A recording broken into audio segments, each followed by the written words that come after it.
好啦，今朝有走啦，上禮拜你打邊，上禮拜你話突然間話唔做，係啊，唔係唔得閒啊，唔喺香港啊嗰陣時。跟住咧，跟住係跟住你又冇打俾我咧，我諗住，咦，唔通執咗？咁啊，咁好啦，嗱，咁有圓滿交代啊嘛，大家都係咪先？屌，朱老闆係咪懶唔想過嚟啊吓？唔係，咁我做人有個圓滿交代啫，諗住，屌，咁你都唔成全下我，真係冇咁難啦，呢排難得你喺香港啊，聽你把聲已經好難得噶啦吓。啊，唔係，冇咁講。我覺得呢排真係多事之秋啊，係啊，真係你出差唔好再坐飛機啦吓。我一諗緊咧，我翻大陸係應該可以坐火車嘅。我啱啱喺湖北落嚟，坐個高鐵坐到我嘔咁滯，要坐一日。點解啊？我去湖北，佢個高鐵咧，原來咧好多時都限咗速嘅。係啊。7點坐，你起碼11點12點先到咯。唔係吧？係。7點朝頭早7點坐，夜晚黑3點先到。唔係，11點會到湖北噶啦。不過即係武漢啦吓。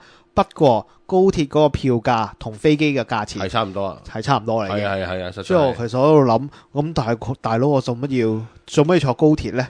唔係坐飛機咧？因為有啲人諗咧，譬如話天氣問題啊，同埋 delay 啊，你知國內最強嘅係飛機 delay 幾粒鐘啊嘛。咁你咪變咗你咁樣加埋嚟講，你咪坐高鐵咪好咯？即係即係唔會咁多事故啊。係啦，即係同埋即係呢排你知啦，7月份黑啊，屌好真係啊！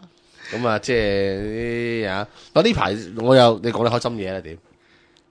呢排咧，我咧突然間覺得咧，好尊重啲女性。點解咧？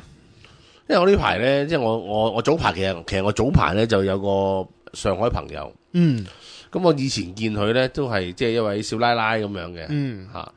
咁突然間早排見到佢咧，成個三項鐵人嗰啲代表咁樣。點啊？三項鐵人代表即係成身肌肉啊、鋼條型啊咁樣咯。你講係師奶喎，少奶係咯。佢受咗咩刺激啊？我又冇問呢啲嘢即係咩刺激冇問啊。但係淨係知佢咧，突然間就愛上咗跑步，係就真係即係跑馬拉松，係啦。咁跑馬拉松啊！哇，唔係個問題，如果佢係少奶奶，佢老公都俾佢整啲咁嘅嘢嘅喂。所以唔好問呢啲嘢係嘛，都係嗰句嘅。但係我就覺得哇，即係本身已經唔係肥嗰隻噶啦，即係都係啲好端莊嘅少奶奶咁樣。突然間變咗鋼條型嗰啲即係跑手咧，我真係覺得哇好勁。咁跟住我就上網 search 下啦，即係原來發覺原來而家啲人好多人真係即係以前我哋玩健身咧，即係唔係我哋玩啊，我就由細到大都冇玩健身嘅。係即係我以前見人玩健身咧。多數都係男人㗎，咁當然我知有女人嚇。我成日覺得啲女人玩健身玩到都唔係好靚啊！啲係啦，玩到好咩㗎嘛？但係我一上網睇咧，原來有好多都玩到可以睇落都係靚女嚟嘅喎。嚇，係啊！佢嗰啲唔係健身啊，係咪啲高溫瑜伽，然後加少少一啲嘅即係強化肌肉嘅咁嘅配搭嘅啊？但當然啦，如果佢剝晒，即係唔係剝晒，即係着住比基尼或者着住啲你見到都肌肉全部一嚿嚿啊！當然係。咁但係咧有啲以前玩到好硬噶嘛，即係話硬到好似屌男人咁樣。係啊。而家我見佢哋嗰啲都玩到有啲線條喎。哦，係啊，咁啊好好噶咯已經。咁即係我懷疑呢樣嘢咧就同即係某啲嘢一樣嘅，即係毒品啊、酒精類飲品一樣。上癮。你係啦，你唔好上癮。你去到一個地步咧，你停咧 ，keep 住佢咧。咁當然啦，我依有風涼話啦，梗係好難啦，梗係難嘅。咁咧其實就 OK 嘅，但係有啲係即係我懷疑真係上癮嘅，即係玩到咧真係好勁嗰啲咧。其實會㗎，好多時都但係同埋我明白到點解佢哋要咁樣開始。因為當你由一個即係佢有啲咧係 show 咗佢本身原本嗰張相出嚟嘅。係。咁啊啲肥師奶啊咁嗰啲，即係當然唔係好肥啦，但係肯定一望就係肥啦，即係同我咁樣望只係肥啦咁樣肥師奶。咁但係玩到變咗成個鋼條型咧，即係我諗係好大嘅自豪感嘅有，好大滿足感去睇啦。所以佢一定 keep 住，一定要，即係佢一定係要 keep 住落去啦，係啦。即係同埋佢驚反彈嗰下，我諗，因為以前咧你特別係咩咧？我係以前到而家都係嘅，我唔係好贊成啲人咧係食嗰啲蛋白質粉咧然後走去玩呢個健身啊嘛。但係好多人都話呢啲就好有效啊，又話好科學啊乜乜物㗎喎。唔係嗰啲咧其實就係因為你冇呢啲係玩唔起肌肉啊嘛，係啊你谷唔起肌肉啊嘛。但係問題係你點計咁多肌肉咧？哦，係咪先？即係我近來係即係喺度參透緊呢樣嘢。即係我哋日常而家所有嘅嘢係咪太多咧？嗱，即係譬如啊，如果肥嘅咁啊，梗係食太多啦，係咪先？運動過量嘅係咪又都係太多咧？我估運動過量呢個好少，係咪先？都係太多。即係我而家識一啲朋友有陣時係，即係我身邊比較少即係少玩健身嘅人，即係少，真係少。但係我而家喺街見咧，見多咗，見多翻啊！即係嗱，我哋細個咧80年代、90年代好興一輪㗎，即係70、80年代好興一輪，跟住就冇咁興啦。即係啲人揾錢可能佢啊，咁而家我又發覺又見翻好多。係咪因為啲咩電影啊嗰啲啊，即係激戰啊，個個整晒啲朱古力肌肉啊出晒。係啦，我懷疑因為早幾年啲韓國仔咧話啲朱古力肌肉啊，話嗰啲朱古力腹肌啊，咪咯。咁咧又興翻啦，而家又興翻啊！唉，咁我覺得咧腹肌咧，即係我係特別佩服女人嘅，即係呢下嘢。係，因為女人要玩得有腹肌係好難嘅事嚟嘅。點解啊？我唔係好明呢個。因為佢脂肪含量比我哋多啊。係。因為佢預咗生 BB 啊嘛。係。所以咧，佢哋如果女性要玩到有腹肌咧，係比男性難好多。即係以前我哋唔係學啊，即係因為我哋個理論嗰度理論先講過下咁樣嘅嘢。係。所以我由始至終一見到女人有腹肌，我就覺得我覺得佢一定對自己好殘忍嘅。我以為一見到呢個咧就會好驚咯。我唔驚，即係我就知道呢個女人一定好狠心咯，對自己都咁樣，即係對自己得罪得呢啲應該係，即係即係當年阿林語堂話嗰句說話，佢係戒煙嘅人咧，千祈唔好同戒煙嘅人做朋友。佢一個人對自己都咁狠心咧，對朋友一定係冇憐憫之心。咁嚴重係，我相信咧，女人有腹肌都係咁上下。OK，咁但係我一見到，但係我有尊重呢啲人啦，即係我覺得咁難嘅嘢佢做到，係咁啊，即係即係有一定嘅應該要 respect 佢嘅。即係等於男性都一樣啊，即係而家啲男人咧為咗即係靚。即係操到咁嘅身形咧，即係我當然為佢以後擔心啦。但係呢一剎那佢係永恆嘅，係啊，剎那光輝啊，剎那光輝呢下係永恆嘅。即係正如我哋而家喺網上有啲朋友講，即係我哋而家肥仔咁成日俾人笑啦，係嘛？即係當然啦，我呢個年紀冇人笑啦，即係少啲人笑啦，唔係冇人笑。唔係啲人係唔敢笑啦，已經。即係冇咁講啊，我好和藹嘅其實啊。咁咧即係咁佢有一次有個上海仔係咁樣俾人笑個肥仔咧，跟住佢爆咗一句經典出嚟啦。佢話邊個冇瘦過啊？你有冇肥過啊？即係呢下嘢，即係呢啲絕地反擊咧，即係我覺得係 O K 嘅嚇。咁即係得老實，我哋當年都瘦過啊，係咪先？冇錯，即係都 fit 過㗎。即係只不過而家即係膨脹咗少少啫嚇。咁但係我都話上次我唔知有冇講啊。上次我意大利翻嚟，我咪話即係好似瘦咗人。係因為食咗好多菜啊。係啊，但係原來我發覺咧呢個習慣咧，我延續咗喺香港能夠延續咗落去。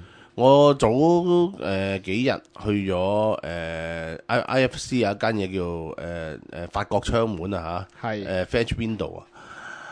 咁啊有朋友生日咁啊食飯啦，咁啊嗌咗個大嘅海鮮盤，一個 grand 嘅海鮮盤。咁啊3層，咁啊蠔啊蜆啊螺啊龍蝦啊蟹啊，乜乜叉都齊晒嘅，係都 OK 嘅，嗰個價錢都 OK。嗰個出品就即係一般咯，我覺得即係喺放我嚟講啊，係即係食海鮮盤食到咁冇味嘅第一次啊！喂，即係咁除咗蠔之外，咁呢個唔係一般，係好一般得好緊要，佢係咩都有，即係嗱好老實一句，你話純粹去一個。即其實我覺得佢最大問題係咩咧？即係啲原材料冇乜味道，我都能夠原諒，因為即係鬼佬海鮮啊，不嬲都係即係咁上下。你唔可以同我哋呢咁比嘅。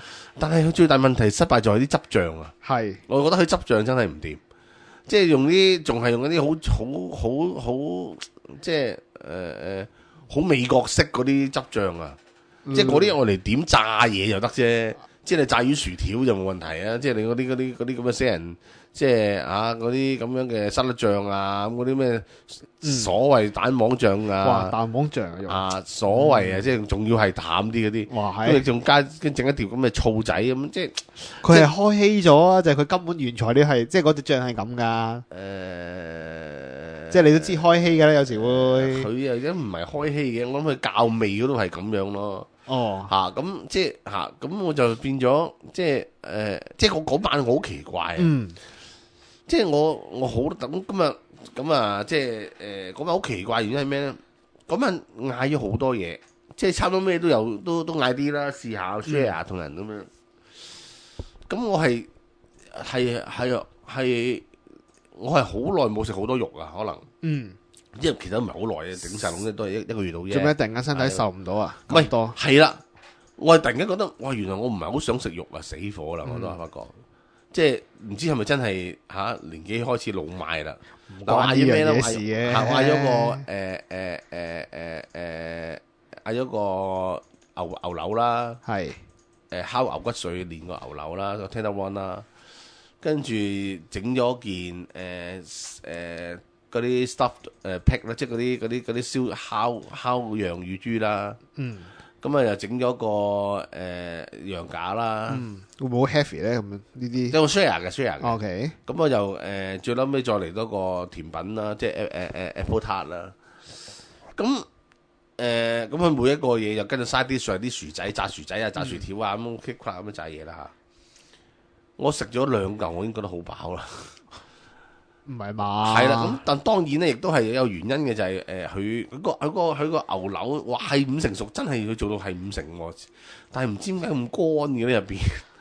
5成熟入邊點解會可以乾咧？我都唔係好清楚，我諗佢可能 age 得太耐。你係咪唔係點牛柳啊？你係點牛肝呀？我唔係，我真係點牛柳嘅，即係 tenderloin 嚟嘅。OK。咁跟住然後就個羊架就 OK 啦，但係羊架比我心目中諗得肥咗少少啦。哇，係一個有乾，一個就肥。係啦，咁跟住係個豬做得幾靚，嗰個烤烤羊乳豬，雖然我見唔到羊嘅咩入去，係，但係嗰個乳豬幾好食。但係我令我諗起佢咪喺隔離國金軒度食唔晒乳豬攞過嚟食。哇！你咁樣諗嘅點解？真係係咪環保應費咪嚟咗？即係咁樣啊！發現個甜品好靚，好靚個甜品好靚。咁嗰日就冇人飲酒，我亦都冇飲到酒嚇。咦？少有喎，少有係咯。咁即係總括嚟講，我係覺得即係其實我唔係想踩呢間嘢啊！即係以環境出品嚟講咧，價錢可以做得更好啊！可以，我覺得可以幫襯下嘅。但係對食品嘅要求唔好太高得啦。係啦，即係真係嘅，我覺得嚇。個烤乳豬我可以推介，但係個問題你話依隔離攞過嚟喎，我講下笑啫，呢樣嘢就嚇。咁即係其實其他嘢都冇咁差，只不過即係第一係我突然間對肉嗰個嗰個需求好似個慾望冇咗啊，冇咁大啦，冇咗直情係即係覺得食肉又得，唔食肉又得。以前我一定要食肉噶嘛，即係咁去到即係你話食西餐唔食肉食乜啦，大佬啊？係啊，即係我家下就變咗好似可以唔食肉，咁變咗咧，我即係可能係因為我對肉個要求低咗，所以變咗話即係嚇。咁當然啦，即係我平心而論，佢件 steak 就唔係話真係咁 OK 嘅，即係又唔係唔 OK，即係唔係咁靚嘅做得，可以接受嘅啊！我即係咁講，可以接受嘅。咁但同埋我嗰日咧唔知點解，咁你冇乜嘢食㗎喎，因為你因為咁講啦，你之前去土耳其咧有好多水果啊，或者好本土嘅蔬菜水果食咧，就覺得好食啦，係咪？係啊。但係我哋嚟到翻香港啦，咁樣食嘅話，根本就冇咁多嗰款嘅菜食翻㗎啦。嗱，咁啊，其實我又好簡單喎。嗱，呢排我整咩咧？自己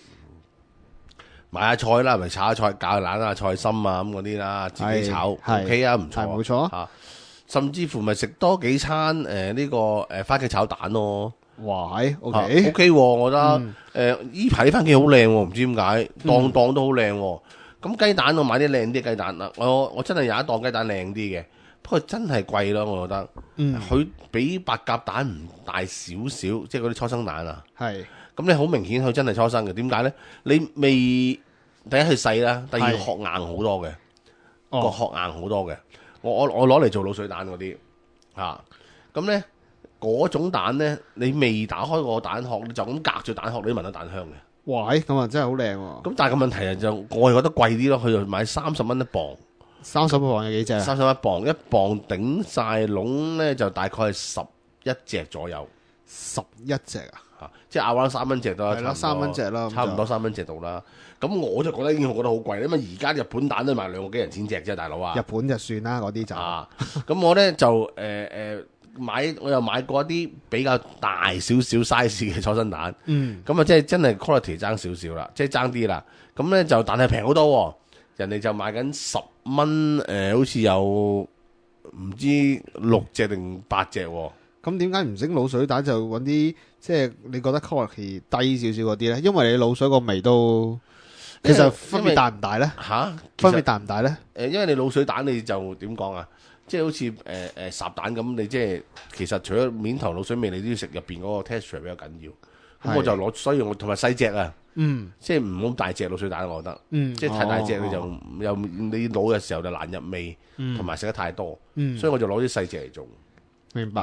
咁啊留翻咧，我而家屋企變咗平均有3款蛋，一啲日本蛋啦，有啲係初生蛋啦，有啲係普通嘅本地蛋啦。食唔食得晒啊？咁多蛋 OK 嘅，因為我平均嗱，譬如朝頭早起身煎一隻蛋，整塊火腿，甚至乎唔整火腿，整個芝士咁啊，整個麵包咁啊，愛嚟做早餐。咁你有陣時夜晚食飯炒蛋或者久唔久做下滷水蛋咁 OK 嘅，因為我哋屋企好蛋嘅量都幾大嘅，雖然人少咁我又跟住做下啲涼拌菜自己，譬如泡黃瓜啊。嗰啲涼拌嗰啲木耳啊，甚至乎我最近啱啱整咗餐涼拌西芹啊咁樣或者生西芹就咁刨咗啲皮就粗嗰啲就咁食啊嘛。係啦。不過嗱，老闆想問一問啦，你涼拌嗰時咧，你用乜嘢去撈佢啊？其實最簡單，所有涼拌嘢包括食餃子，最好就用三和油噶啦。三和油即係咩咧？即係醋啦。麻油啦，醬油，醋麻油醬油係啦。但係嗰隻醋咧，你係用邊種醋啊？嗱，睇你自己受唔受得啦。你受得嘅咧就用陳醋係香啲嘅，陳醋香啲嘅。你普通唔受得嘅用翻節醋咯，就最可能唔好用白醋啦，因為白醋就啲味冇乜味嘅白醋。因為咧我哋咧大陸食嗰啲咧，咪成日涼拌乜嘅，佢哋用嗰隻醋咧，我成日覺得同陳醋啊、節醋咧嗰個味好似唔係咁同咁喎。咁睇下你喺邊度食咯。咁有陣時成本啦、問題啦，即係佢用啲奇怪啲嘢。係啦，所以有陣時好難講。但係真正嚟講咧，就真係譬如特別係食餃子啊，你即係因為有陣時食蔬菜咧嗰啲咧比較削啲啊，你有時用陳醋啲咧，可能會太 heavy 嘅。你用譬如特別食餃子有肉有剩嗰啲咧，有皮又夠硬嗰啲咧，你最好即係有韌度嗰啲咧，你最好就落陳醋。咁啊陳醋、蒜頭、麻油、醬油。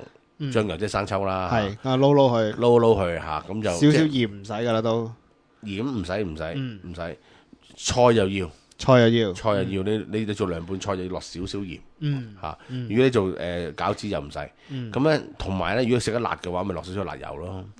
我琴日咧就即係因為拿手上就做，咁啊落咗咩咧？落咗豉油啦，醋啦，花椒油。少少鹽，咁樣就撈咩啊？琴日係琴日西芹，咁我覺得其實原來都 OK 喎，因為有一日我仲有一日因為煮唔切啊，咁翻到已經肚餓咧，我就咁灼咗斤蝦，咁啊翻去炒蛋咁啊食飯，我覺得喂 OK 喎，即係我而家變咗唔出街食飯嘅時候咧，喺屋企食咧就真係少食少個肉，係啦。會唔會覺得身體有咩反應？冇力啊？我而家冇喎，我而家反而問題係咧，即係咁梗係有食肉啦，唔係完全唔食啊嘛。咁我而家睇調翻轉，食多咗唔得啦。好辛苦啊！食多咗，不如食多少少肉頂住啊嘛，頂住，甚至乎係如果油咗少少咧，即係有少少輕瀉嘅感覺添。咦？咁你食上海菜咪咩？你去咗上海嗰邊？呢排就冇去，又唔知喎，真係。你食翻啲濃油赤醬嘅咁就，唉，放心啦，上海都冇幾多間係咁嘅嘢，即係所以放心可以。OK。咁反而呢啲唔好講，即係我覺得咧，其實可能即係終於都真係講得啱啊！即係有啲前輩講得啱。你去到唔同嘅時間咧，身體有陣時會引導你去唔同嘅階段。即係但係我今次係比上一次我上幾個月我專登刻意去行路減磅咧，第一係減多咗添仲，第二咧係冇咗辛苦。以前我專登行路去減磅嗰個年代咧，夜晚唔食宵夜係好辛苦嘅，囉攣嘅。我而家反而完全冇呢個感覺喎。而家我覺得個人輕咗。我就上次約略磅一磅，大概都輕咗10公斤度啦。唔係，其實最重要咧，因為咧你個飲食呢個轉咗咧，個人其實個人感覺嘅負重係咪輕咗會？輕咗，同埋咁我又即係我先咪講話上網睇咗人哋嗰啲好佩服人哋嗰啲女士瘦身啦，咁我就順便攬埋佢哋而家做嗰啲嗰啲 exercise 係用咩方法做咧？咁我就抄咗幾招，自己又做下，咁啊幾好喎，我都覺得。你邊隻 exercise 啊？我覺得其實普通咗，都係掌上壓啊，嗰啲啫。咁但係即係有啲係我以前唔會做嘅，譬如即係坐低即係深蹲啦，我以前唔會做嘅。因為我唔覺得如果冇必要做啊嘛。以前即係話以前我僆仔嘅時候，即係。嗰個運動量太大，我都話，所以我係睇唔起一般運動，你明唔明白？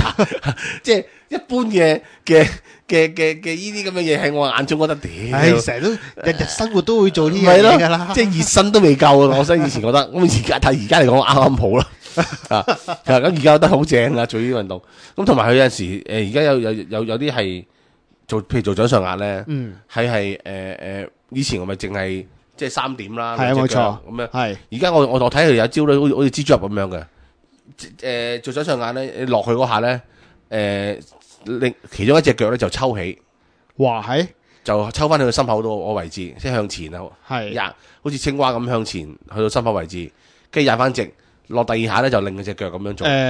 有咩好處啊？佢話咁樣做嘅話，佢就啲佢哋就話辛苦啲，同埋即係嗰種我自己感覺上咧，就係個膊咧係拉得橫啲，個膊拉得橫啲，咁啊即係2、3頭肌嘅問題咯，咁啊會係。我諗係啦，同埋你係即係嗰種同埋因為你嘅抽起咗咧，啲力係向前墜啊，咁你手係受力好多嘅，咁你大家都係做10下咧，咁你做完呢10下起身咧，你仍覺得爭好遠㗎啦，同埋咧你覺得係啦，即係呢個位啊，呢個位個肌肉咧。係明顯係即係比拉住普通做掌上壓係脹好多嘅，即係心口近住嗰個肩膊位嗰嚿肌肉。係咪啲女士就用嚟練心口噶？我見男士都有做嘅，咁可能佢都想要。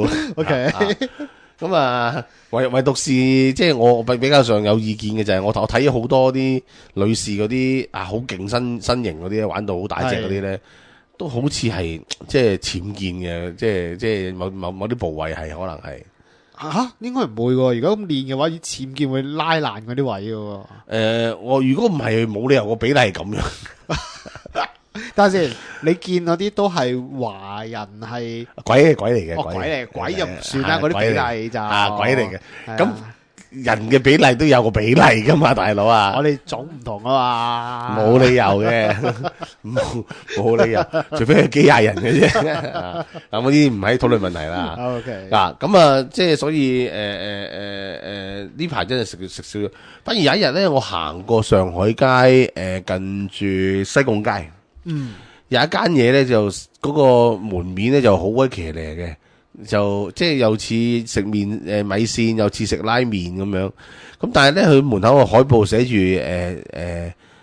食雲吞麵嘅。咁啊寫住咩3毫子雲吞麵，即係我意思我冇細睇啊，因為我冇細睇。我估計佢嘅意思係話，佢哋以前屋企開雲吞麵檔嘅時候咧，雲吞麵係賣3毫子一碗。咁係咪咁耐歷史啊？我立眼睇應該係咁樣啦，即係我無心，即係我當初覺得，我當時覺得，屌都係揾笨嘅呢啲嘢。即係自從嗰啲咩十幾座牛雜啊，10幾座腸粉咧，瀨晒嘢之後咧，我就覺得呢啲嘢都係啦，都係算罷啦。你即刻入去問咯，係咪再係3毫子啊？唔係，咁我梗係唔會問啲咁白痴問題啦。咁我就去坐低食，嗌咗碗食。佢咪最出名係雲吞麵噶啦，都係。我見入到去咧，佢就聽我入去坐滿啦，已經係嗰陣時都成5點幾。多唔多位㗎入邊間嘢？咁又唔係好多位，細細間咯。我諗30個位度啦。OK。咁但係入到去咧，5點幾鐘嘅咁多人，我覺得都幾犀利㗎。好多㗎咯喎，其實5點幾又未放工。咁仲有好多人枕住嚟嗌外賣啊咁樣。咁佢就話入到去，我聽佢講就話咩牛腩牛筋賣晒啦咁樣。咁我其實我想食雲吞麵啫，咁嗌咗雲吞麵。嗰個碗嚟到咧，我就個心涼咗一截啦。即係普通嗰啲人飲例湯嗰啲膠碗咧，係即係仲要闊口嗰啲喎，係即係嗰啲快餐。我知邊隻啦，係快餐撈個整個例湯俾你嗰啲啊嘛。係啦。咁個麵咧，但個麵就仲好細嘅，即係其實個麵就喺中間，就細細碗，但係碗大咯嚇。咁咧就湯啊，咁但係望落就其實幾似樣嘅。咁飲一啖湯先啊，第一時間。咦，我覺得啖湯 OK 喎，即係有少少舊麥恩嗰種風格喎。咁我跟住嚼啖麵，咦，啖麵夠硬夠爽夠，即係都叫做有啲麵香喎。雖然係略硬少少，略為硬少少，但係咧嗰種略硬咧係屬於煙韌可以接受嘅。唔係佢隻韌咧，即係硬咧，唔係唔浸得唔夠耐，係麵質係啦，麵質係啦。明白。咁跟住我就整咗雲吞，咦，雲吞食落去即係有撈大地原沫喎，即係跟足晒嘢嘅，即係雲吞比例 OK， 大細又算係適中。係。咁啊，平平唔冷，咁啊，同埋一樣嘢好緊要，好夠熱碗麵。即係唔係話拎出嚟溫溫吞吞咁樣嘅。即係真係燙嘴嘅，食仲係燙嘴。咦，咁啊好啊呢個。咁我就但係好奇怪咧，佢唔同一般麵檔，佢睇唔到你做麵嘅。即係一般麵檔咪個人會擺喺門口，即係有個會俾你睇樣檔係冇嘅，係啦冇嘅，佢喺廚房入邊做出嚟嘅。咁但係食落坦白講，佢真係唔錯。咁我仲發覺原來佢有水餃，咁我下次要試埋水餃。咁我行過咁嚼咗碗麵之後，我就咁我因為我買完餸趕住翻去，咁我就食碗麵就走。但係我覺得呢碗麵係我近來麥恩以外，我諗麥恩容記以外，我諗應該係最好啦。咁呢個真係俾你係咁撞一撞咁撞到嘅都係。係啦，咁嗰間嘢都係地鋪嚟嘅，咁大家行過都可以試試。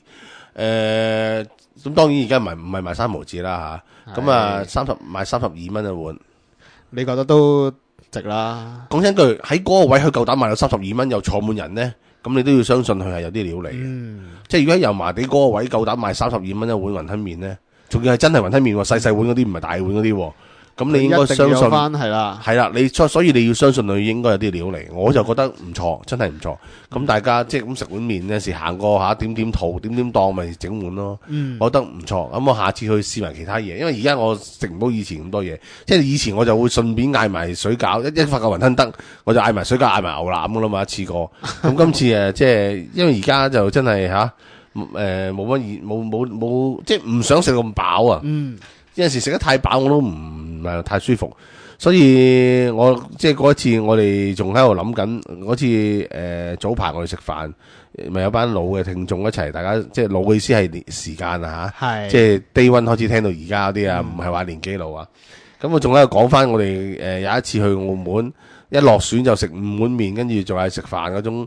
我諗今時今日即係以後嘅日子，我諗都好難再出現啊！好難再有啲咁嘅情懷同埋激情啦，即係睇法都即係以後可能即係只能夠揀啲好嘅嘢咁大家分享下即係再好似以前咁樣，即係小弟就即係應該都無能為力啦。咁同埋今次有一度好啦，早排CK 翻嚟稱咗一個即將嘅蜜瓜俾我啦。即係咁講，即係你話蜜瓜甜到呢個地步，咁即係真係蜜糖咁樣噶啦。咁即係當然啦，佢我認為佢係啱嘅，因為佢話明蜜瓜嘛，佢冇辜負呢個蜜字，個蜜字係啦。咁我覺得係 OK 嘅。但係純粹我個人嚟講咧，我唔中意咁種即係呢種甜法嘅瓜。點解咧？你咁樣？好難去理解喎，咁蜜瓜咁食呢啲一定食甜噶啦。即係咁講，即係葡萄酒一樣，係葡萄酒咁一定要有果噶啦，係即係一定有果香果甜啦。但你當你嘅果甜甜到似果 jam 咁啊，屌咁啊死火啦，大佬啊！係咪先？我要即係等於蜜瓜，我反而我自己個人啊嚇，阿時候婆就話呢個好食，但係我個人就中意食翻新疆嗰次嗰個，即係甜得嚟咧，有少少清嘅，清甜啊嘛嚇，我就嫌呢個瓜咧就硬甜啊，即係講得好聽啲，唔好聽啲就死甜啊。即係一味，即係好似架仔做嘢咁，一味死嚟，我覺得佢，即係冇乜個中間，冇一個圓潤，一個轉折嘅位啊！即係我覺得咧瓜果，即係等於我意大利食一樣，我咪話食咗嗰個好靚嘅無花果，係冇錯，因為好靚原因就係因為佢唔係死甜啊嘛，佢都係蜜甜嗰個，但係佢個蜜甜得嚟係清啊，即係你教杯蜜糖水，同你食一啖蜜糖咁嘅分別啦。係啦，你個蜜糖水搞得靚咧，係甜得嚟，有少少清潤嘅感覺，係啦，就唔係死甜啦。係啦，因為你話，但係其實咧，我想話咧，如果你話死甜嘅話咧，我估香港都好難買啲蜜瓜係有死甜呢個感覺嘅。哦，咁當然啦，香港買蜜瓜叫做死蠢，係啦。咁但係又講起，我早排就係去咗Marketplace，咁啊買咗個西瓜。係，咁佢冇標價錢，咁我又冇理佢啦。冇標價錢，即係下邊冇寫到幾多錢磅啊咁嗰啲，咁我又冇理佢。我成日諗，屌西瓜幾多錢有貴？即係一般西瓜有幾貴啊？你唔係標榜日本西瓜啊嘛，大佬啊！我都想聽下最後個結果係乜嘢。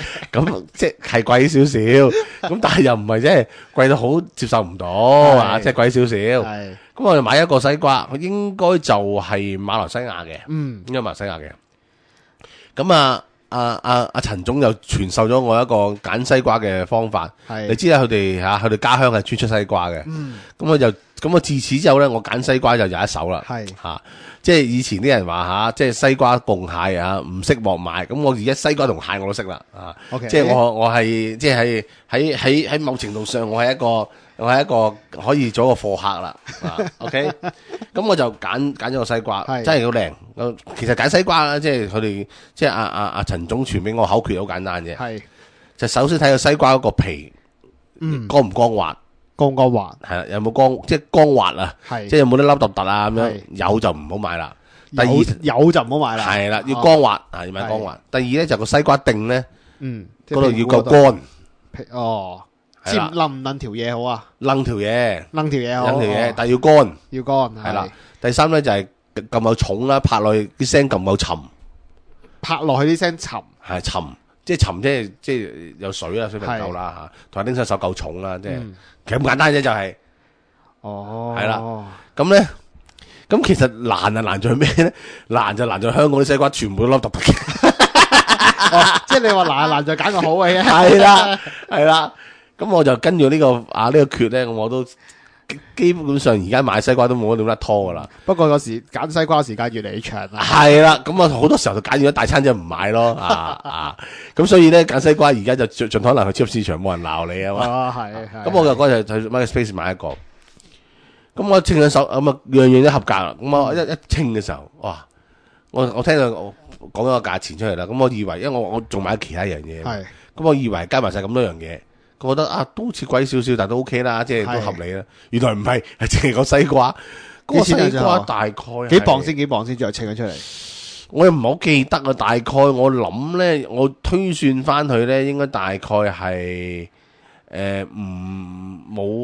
我諗係15、16磅到啦，15磅 around 10磅定10磅就應該係10磅到就應該係。幾錢啊？即係10磅鬆啲啦。最後埋單嗰個西瓜好似係150、6蚊度啦。喂，咁好離譜喎！你馬來西亞啫，你唔係係咯？唔係你個，因為我係睇個產地係啦，馬來西亞嘅嘢，我唔覺得係會係啦咁貴咯。係啦，所以我都當時我都有少少呆嘅。咁佢會話俾你聽有咩？嗱，佢一定會講個古仔俾你聽，點解咁貴噶嘛？我俾錢啦，嗰時已經。哦，唔係，當其時咧，我點中招咧？係啦。我揀嗰陣時候咧，就有個。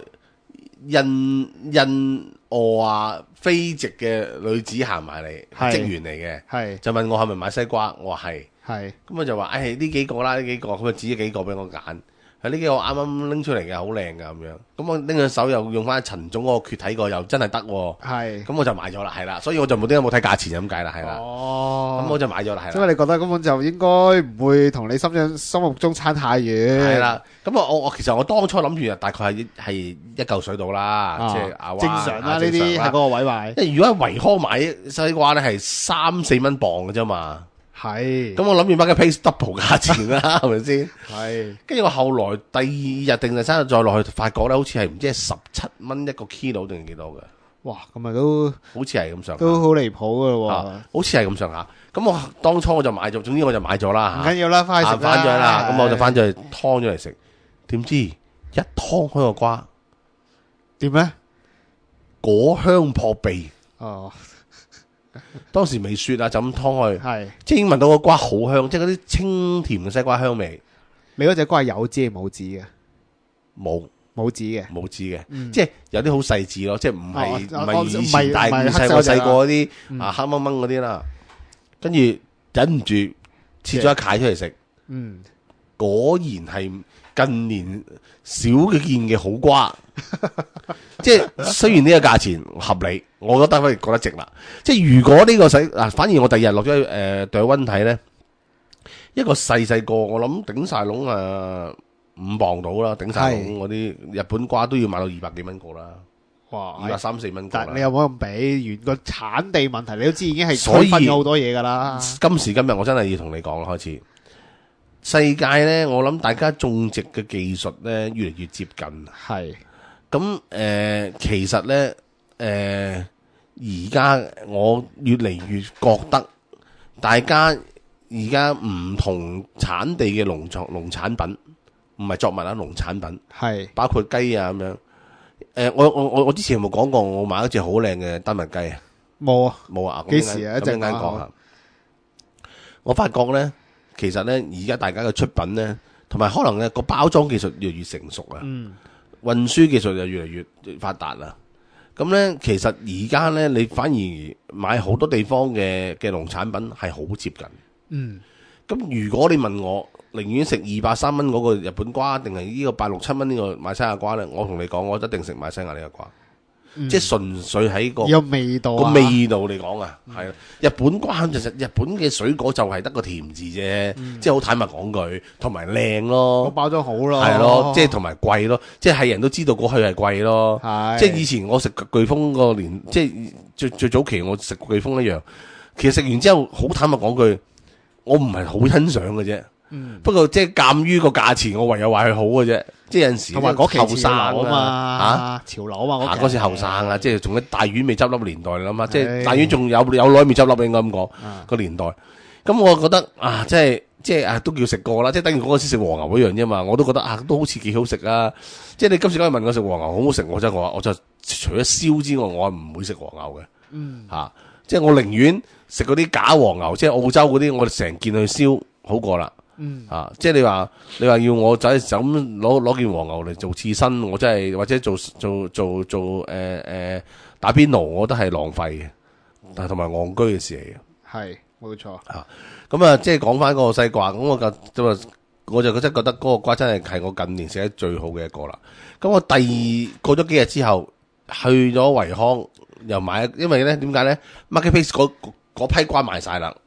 你去維康睇下有冇馬來西亞嚟嘅瓜？都會有啦，我又係買翻個馬來西亞瓜啦。係咁，但係我睇你知個品種唔一樣嘅，個大細爭好遠嘅。哦，我嗰個瓜大概係我諗係我之前個瓜嘅6成重度，即係6成大嘅啫。係啊，咁係變翻正常價錢啦，大概係70蚊到啦個瓜。70蚊到啦個瓜。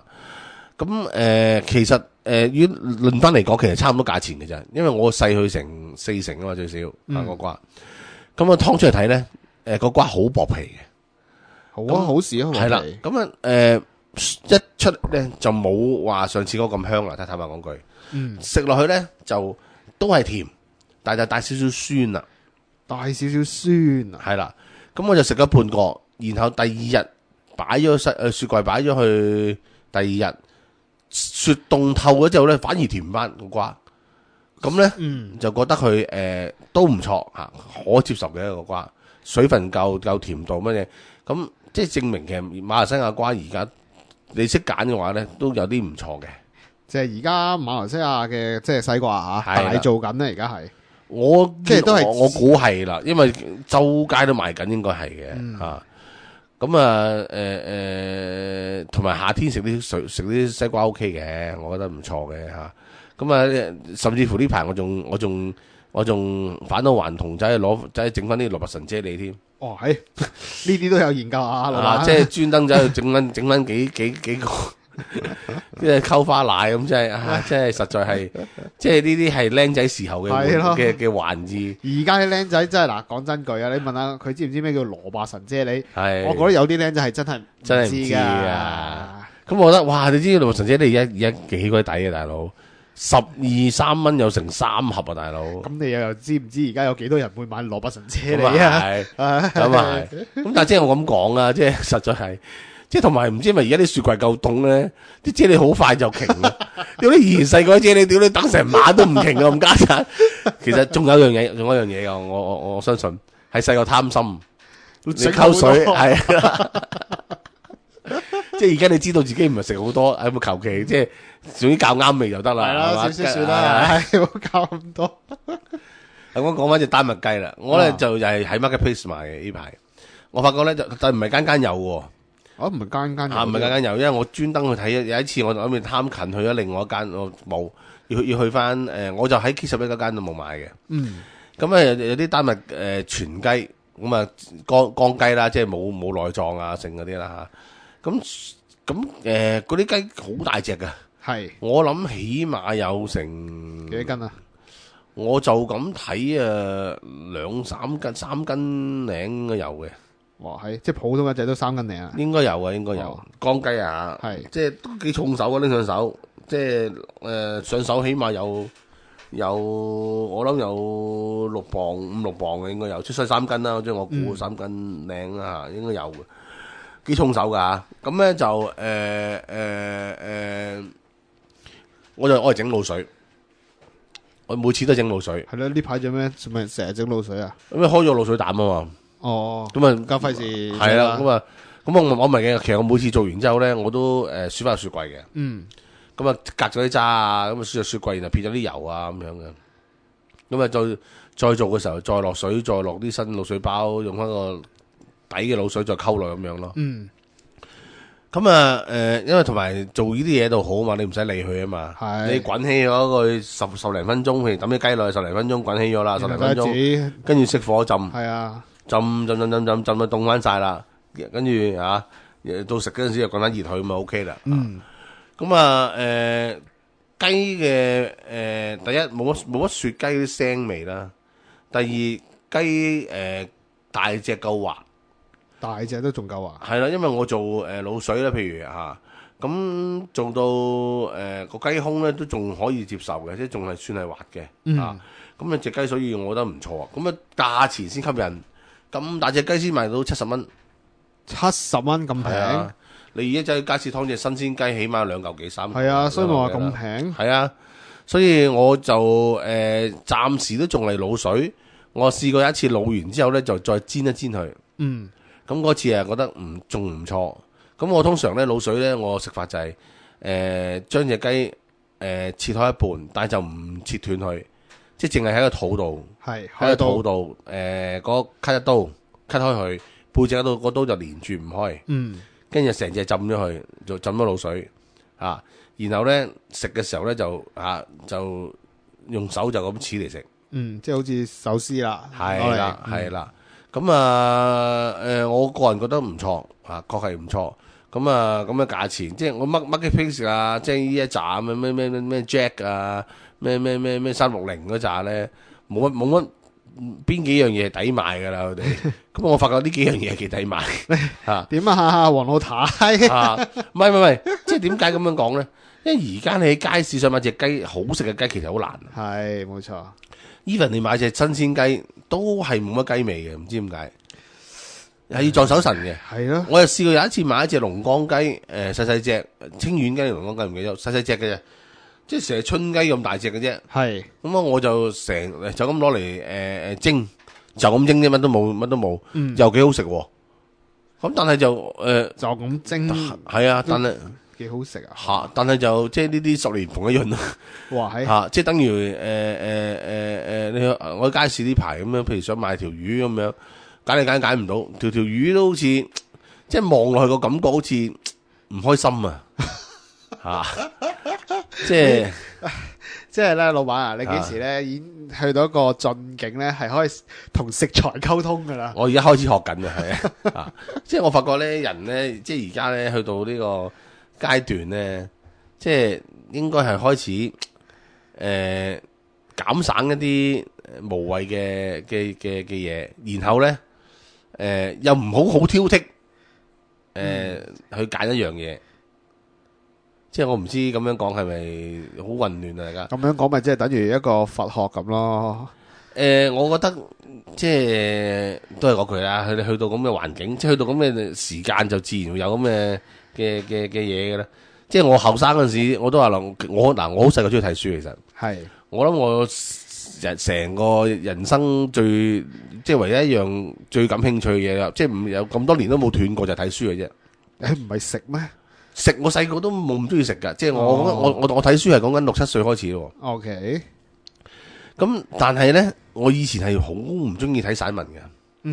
我30歲之前基本上係唔睇散文嘅，基本上突然間有一日唔知突然間開竅，覺得喂散文好好睇，即係以前我完全唔睇散文嘅。咁你應該係有本唔知咩書令你覺得佢好好睇，一定會有一本咁嘅嘢。又唔係一本，係突然間嗰個過程啊！即係突然間覺得。即係可能以前咧30歲之前唔中意聽人講嘢，突然間覺得咦唔係，人哋講嘢都有道理嘅，哇！咁啊開始搏命睇啦。咁真係，我覺得散文其實有陣時係唔錯嘅，即係吓一個前輩一個高手，將佢嘅經驗消化完之後話翻俾你聽，即係正賺啦，大佬啊，係咪先？係等於讀雞精咁。係咯。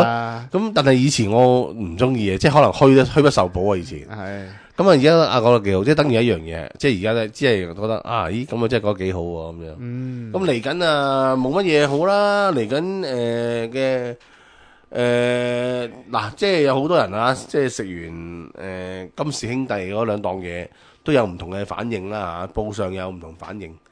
咁啊我今晚又會試去試多次。今晚又會去試多次嚇。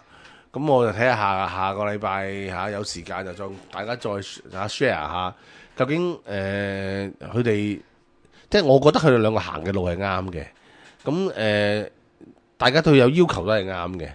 即係因為咁多成2年之後重新開檔咧，大家對佢梗係有啲期望。梗係啦，即係冇期望啊，梗係更加悲哀添。但係你話係咪應該放寬啲手咧？係啦，即係有陣時可能即係譬如話點解咧？始終佢哋兩個就第一次即係自己去溫一檔生意。第二咧今時今日呢2個地方比起以前舊鋪咧嚟講係蚊型啦，太細間。有陣時你唔好以為做完大一定識做細，特別餐飲業，大同細係2種溫法嚟嘅。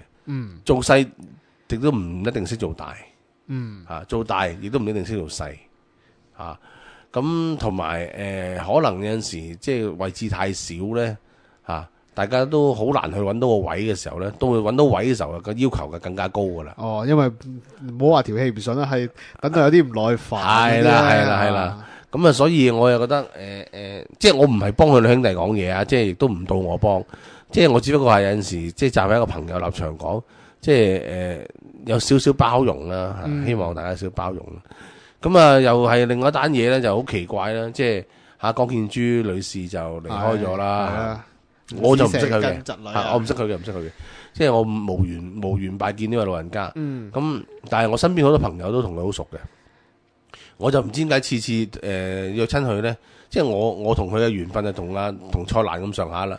即係可能喺通電話啊，見面都會打招呼啊，但就硬係好少機會坐埋。袁博啊，袁博嚇。咁啊，我同佢嘅緣分仲淺過蔡瀾添，即係蔡瀾都仲會多啲。咁啊，真係好薄啦呢個緣分。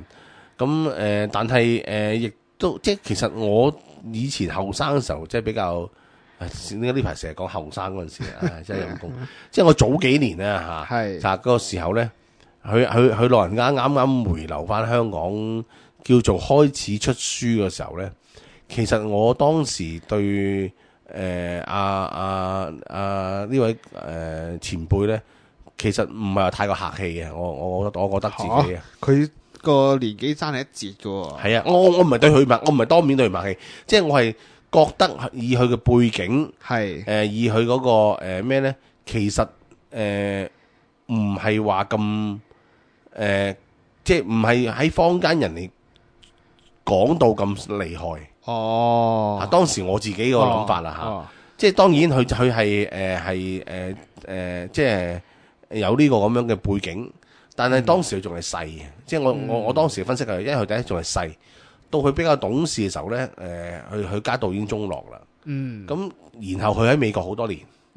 喺美國係教烹飪啊，或者係啲咩娛樂。即係你覺得佢唔係咁理解呢個？係啦，然後到佢所謂理解江太師嘅菜系咧，係特級教隊傳授俾佢嘅所謂。即係但係特級教隊本身亦都係唔識煮嘅，即係唔好話唔識煮啊。佢亦都係唔係一個廚房嘅人。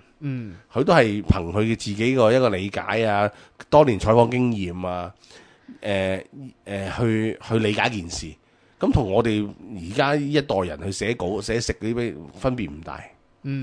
即係你問我識唔識煮，我屋企煮幾味梗係冇問題嘅。但係你問我係咪真係識煮咧，我真係唔夠膽講咯。即係你覺得咧，佢唔係即係單傳啊，由細揸住隻手，即係咁樣做。係啦，即係我當時嘅感覺即係咁，然後由特級教隊口授俾佢，然後佢自己去摸索，然後摸索完之後，由特級教隊肯定嗰樣嘢啱唔啱，我覺得成件事比較荒謬咯。即係我當初嘅諗法啦。當然我而家明白到其實要傳承一樣嘢係好難。即係大家只能夠即係有陣時冇辦法，只能夠即係既然有個斷層咧，只能夠各自出一啲力去成就翻件事咯。其實呢樣嘢係一件幾偉大嘅事嚟嘅。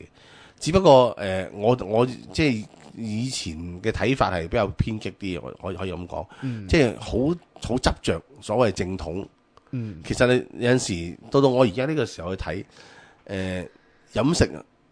有幾即係飲食或者其他嘅文化有幾可真係能夠有所謂正統啊？冇錯所以可能而家睇嘢睇即係放開少少，咁我都覺得佢老人家走咗都係一個可惜嚟嘅。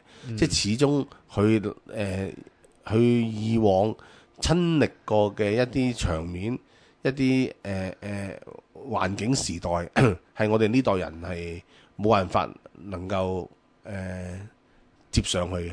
冇錯即係亦都等於翻之前金健先生離開咗，或者而家我睇翻阿維寧阿麥 Sir 一啲舊嘅著作，佢哋當時所能夠接觸到嘅食材啊、環境啊等等嘢咧，我哋已經冇可能再接觸到啦。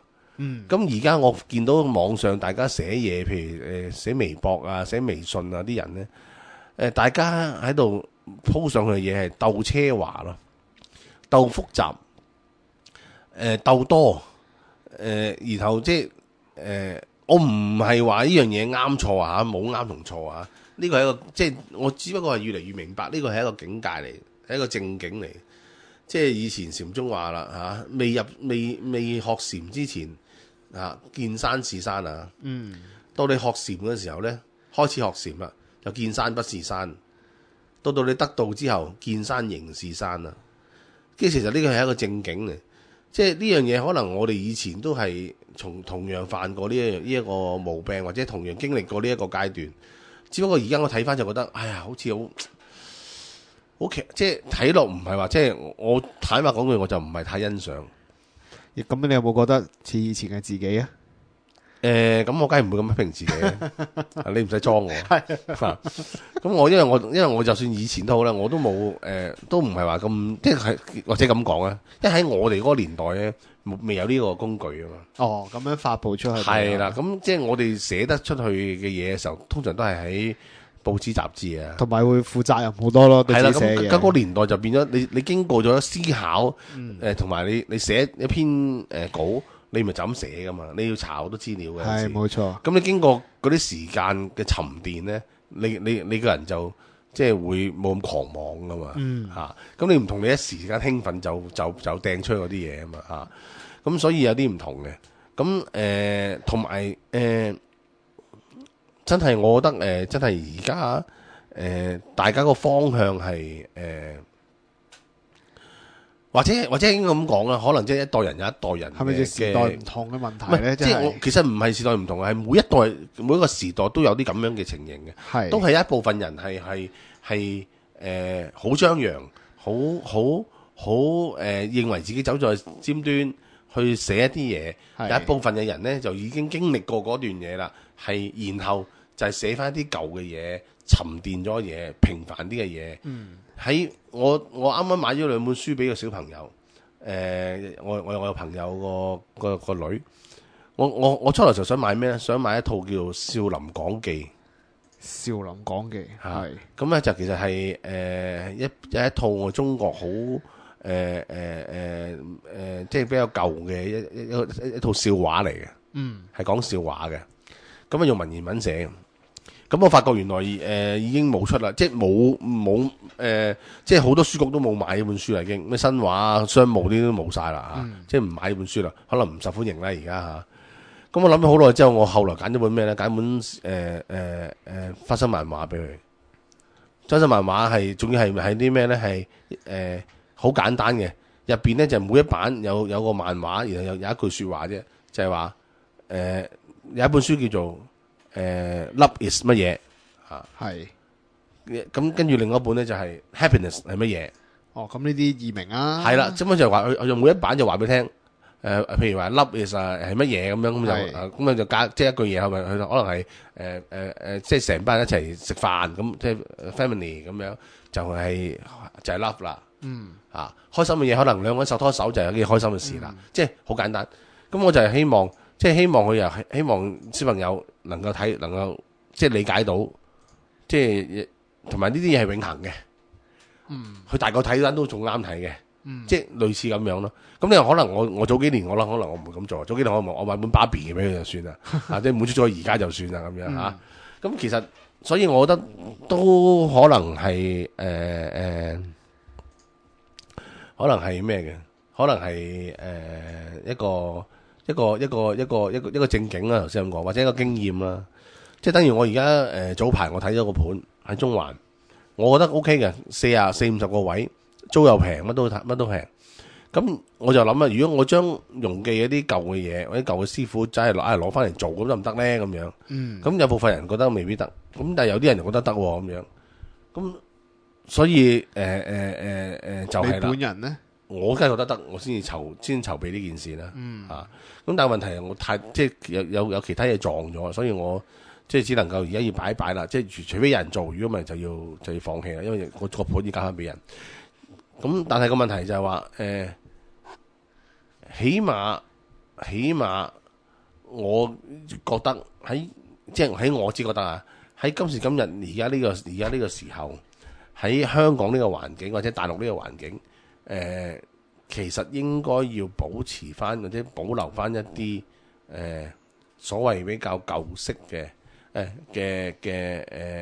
情懷味道嘅菜館嚇。當然，你裏邊係要傳統，但係外邊不妨新潮。你個 presentation 啊，你個裝修啊，你嘅擺設啊，你個擺盤啊，不妨係新潮。但係我覺得始終食材嘅味道係應該係用真純去到表達係最好嘅。即係經過呢咁多年裏邊，我都發覺。即係應該係最高境界，應該係咁樣嚇。咁啊，係啦，嚟緊睇下仲我聽日都會去試君悅嗰個阿江獻珠嗰個宴啊。咁我睇下下個禮拜有冇時間。好啊，下個禮拜再錄啦，好冇？咁就下週再會。好，OK，拜拜拜。